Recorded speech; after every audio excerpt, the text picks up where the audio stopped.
Get ready, gals, because the world as you know it is coming to an end.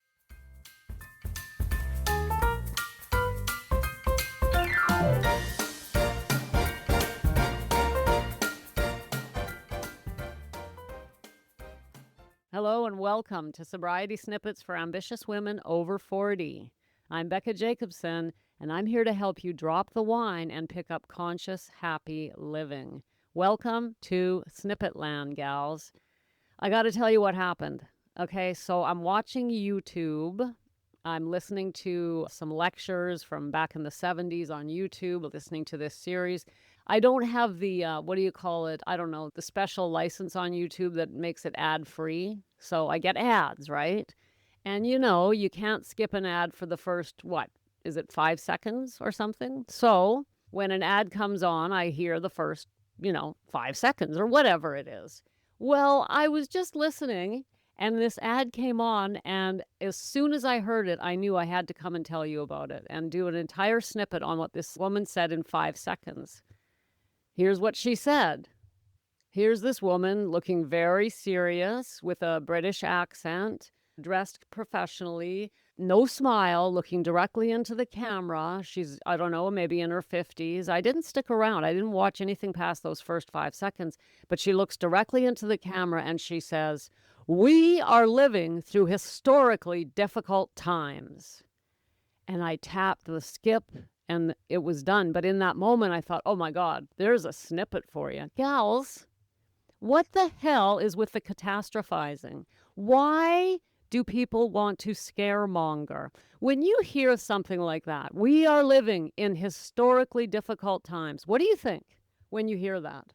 Well, she was so sincere that I could see people going, oh my God, what? Yeah, it is. She's right. These are hard times. And it all starts. There starts the fear ball. And a fear ball, it just starts. All a fear ball is a seed. It's a tiniest seed you can imagine that someone plants, and it starts spinning inside your brain, and it's sticky. And as it spins, it picks up more and gets bigger and bigger. And it turns from a seed to a ball to a gigantic, your whole head is just full of this big, gigantic ball of fear going round and round and round, and it's actually getting so big it starts coming out your ears. Now that was scientific, right? Listen, gals, I cannot stand fear-mongering for any reason. Now, I probably should have watched the rest of the ad because I can guess why she was doing that. She wants to sell you something. She's got the solution on how to survive historically difficult times. But we're not going to talk about that. I want to talk to you about how you can protect yourself from fear, because fear will take you down if you are struggling with your sobriety. It is the biggest enemy. Actually, there's 2 things, isn't there? This is a quiz and review from our book study with James Allen. And not only him, but many, many wise thinkers from the past have told us the 2 biggest enemies are fear and doubt. And they always go together. You're not going to hear, "We are living through historically difficult times," without feeling both fear and doubt. Oh my God, am I doing what's right? Am I protected? What am I missing? What's going on? Right? So put aside the fact that this woman is choosing, because don't forget, that's an ad. It wasn't news. It's an ad. So she's got something to sell, right? And she wants you afraid. She wants you coming in the door of her ad instantly afraid. And trusting her, she looks so trustworthy. She's got this beautiful British accent that I don't know why, but those of us over here on the other side of the Atlantic, we tend to trust that accent. There's something about the British accent that right? It's an accent you hear and you think, that's how the Queen talks. I trust this person, right? Now, I hope I haven't started a big argument about accents, but there she is with this beautiful, and she looks sort of grandmotherly and trustworthy and like she's got it all together. And she tells us this, well, it's an ad, so whatever she's selling, I do not like her tactics. It's never okay to terrorize people with fear. So what do we do about it? Well, the first thing I want to point out to you is that there is never a reason to be afraid. Never. I mean, I could say a lot about that sentence. Historically difficult times? What does that mean, even? And by the way, I would argue, no matter what she went on to say, that she's wrong. Oh, sure, these times are difficult. Well, how would it have felt to live during the 1940s? How do you think that would have been? Let's say you had a 19-year-old son and a 21-year-old son, and it's 1940. What happens to your sons? Where do they go? That's right. They go over to Europe to fight in a war, in a world war. The whole world is at war. Or worse, let's say you're born and living in Poland or France in the 1940s. Now you're in a concentration camp. Like, come on, what is she talking about? Historically difficult times. I could go on and on. That's just the first thing that came to mind because, frankly, I'm a bit of a classic movie buff, and they made a lot of movies about the war and blah, blah, blah. So it came to mind. But I mean, honestly, we could think of so many historical times that I don't, compared to what? I guess that's what I'd like to ask her. But anyway, let's stay focused on you and your sobriety and your happiness and you moving through the world without fear and without doubt. This brings me back to something I say a lot here on the snippets, and I just realized I haven't talked about it in quite a while, so we need to brush up on this, especially because, I just passed my 500th episode, and you're not likely to go back and listen to 500 episodes. So there are things that I said back in the first 100, first 50, that I can easily repeat, right? And one of the things I talk about a lot, not just in the early days, but it has been a while, and that is the idea of news fasting. I am a news faster. I do not watch the news. And I encourage anyone to try this. Now, I agree. I admit it. I've gone to the extreme. I stopped watching the news in 1998. So once you pick yourself up off the floor and get back on your chair, I'll keep going. Are you okay there? Did you bump your head? Yeah? Okay. All right. Let's get it together. Yes, 1998. I stopped watching the news. Why? I was taking a meditation class, a Buddhist meditation, mindfulness meditation class, a 1-week class. And in the class, the woman challenged us on day 1. She said, I challenge everyone here to news fast during this class. So take 1 week off of your life from watching the news. And she gave us a speech on why. She talked about fear. She talked about what we all know but never seem to actually incorporate into our lives. And that is the fact that the news exists to make us afraid. If it didn't make us afraid, it couldn't sell us the stuff on the commercials. And that's why people pay billions of dollars every year to advertise, because we're watching. And the news does not want us walking away feeling cozy. They want us walking away feeling, I better buy something because it'll make me more secure. Now, am I being cynical? I don't think so. These are facts. But my point here isn't to go on and on. My concern is you and your ability to stay unafraid and not doubtful. Fear and doubt, fear and doubt. So if you have news in your life, and you watch it every day, all you're doing is giving yourself a dose of fear every day. Oh, let me go in, watch this screen for 15 or 20 minutes, and make sure that I get my fear dose for the day. Make sure I'm all feared up for the day, ready to go. Have you ever watched the piece of news and walked away feeling better, inspired, motivated, encouraged, excited about your life? Enthusiastic about your life? Do any of these things ever happen when you watch the news? Well, then I want to ask you a question. Why would you bother?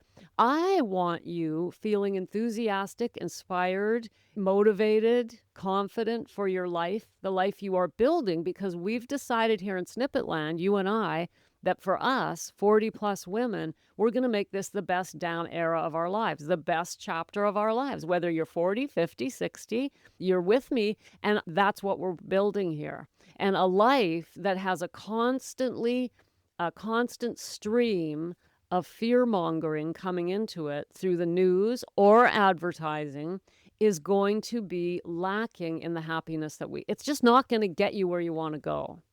Now, I know what you're thinking. I hear you. Already know. I can read your mind. You're like, well, I got to know what's going on. I don't want to walk around completely out of the loop and not know what's happening in the world, Becca. How can I do that? Okay, fair enough. Now, I would argue you still don't have to watch the news. And the reason I say that is when I tell you I quit watching in 98, I'm absolutely 100% serious. And yet I made it through COVID. I knew the rules. I got through 9/11. I knew about 9/11 before the towers fell. How? Trust me when I tell you, if something big happens, someone's going to tell you about it. And then you can turn on the news and say, oh, that sounds important. Maybe I should go watch it. But even so, all right, so you don't have to do like me and quit the news for the rest of your life or for 25 years. What about this? What if you watched it once a week? You want to know what's going on in the world? Listen, they need to sell advertising every day. And so they got to come up with new stories every day. But it's usually the same damn story as yesterday, only tweaked a bit. Once a week, and you would know what's going on in the world. Or be more discerning or more careful on where you're getting your news. Look, the bottom line here is not about news. It's about you, me, and fear and doubt. And how do we live a life of confidence? Confidence on our own personal ability to build the life that we want to build, alcohol-free. One of the ways we do it is we build our resilience. And we cannot be resilient when we're fearful. So any woman who starts a YouTube ad by saying, we are living through historically difficult times, should be ashamed of herself.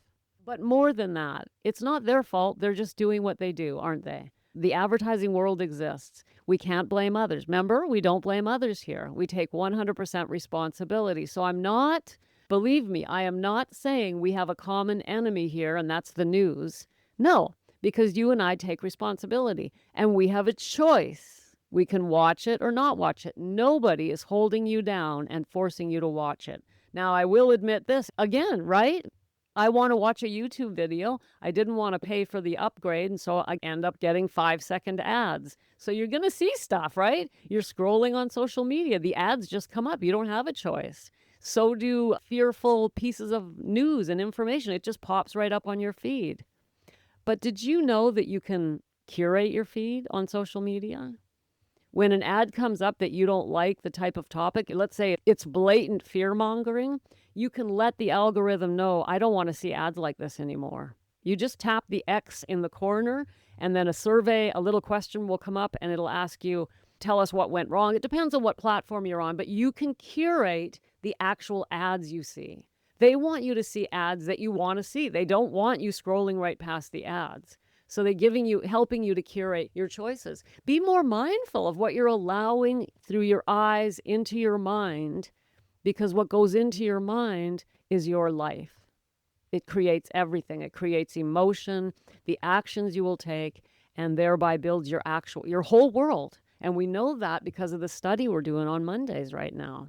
And we talk about thoughts so much here, right? It's all about mindset, about how we think, our attitude towards life. That's why we're looking at James Allen's book, As a Man Thinketh, every Monday right now. We're doing that. But I guess the word I'm looking for is it's time to be more responsible about what we allow in. I've had women say to me, I ask them, what's your morning routine? Because I help women create a morning routine, a sacred space, do daily self-care. And so when I ask this question, I'm shocked at how often I hear, I get up, I make a coffee, and then I watch the news. I'm just like, oh my God. And then you go about your day. How can you feel anything but yuck all day long by starting your day like that? How we start our day is very important. So I would love to suggest to you, especially starting your day, with something that inspires you and makes you want to go, I'm going to live this day to the bloody max, no matter what happens. One thing you could do in the morning is get a snippet. Monday, Wednesday, Friday, and Saturday, you can grab a snippet. I publish them bright and early. But catching fear that early in the day is really going to make it hard for you to grow the way you want to grow. And I know you want to grow. It's why you're here. It's why you're hearing my voice. So gals, I am here to tell you we are not living through historically difficult times. We are just living through life. And life is exactly what we choose to make it. And if you'd like to share a little bit of your story with me, I have opened up the Sacred Mirror in honor of the 500th episode, which happened last weekend. And the Sacred Mirror is an online form where I ask you a few questions. When you respond, you essentially give me a small piece of your story. This is completely confidential between you and I. I read your answers, and then I turn on my microphone, this one that I'm using right now, and I send back to you a reflection. Not advice, not a sales pitch, a reflection. In other words, I say, here's what I hear you saying. Did you think about this? Have you thought about that?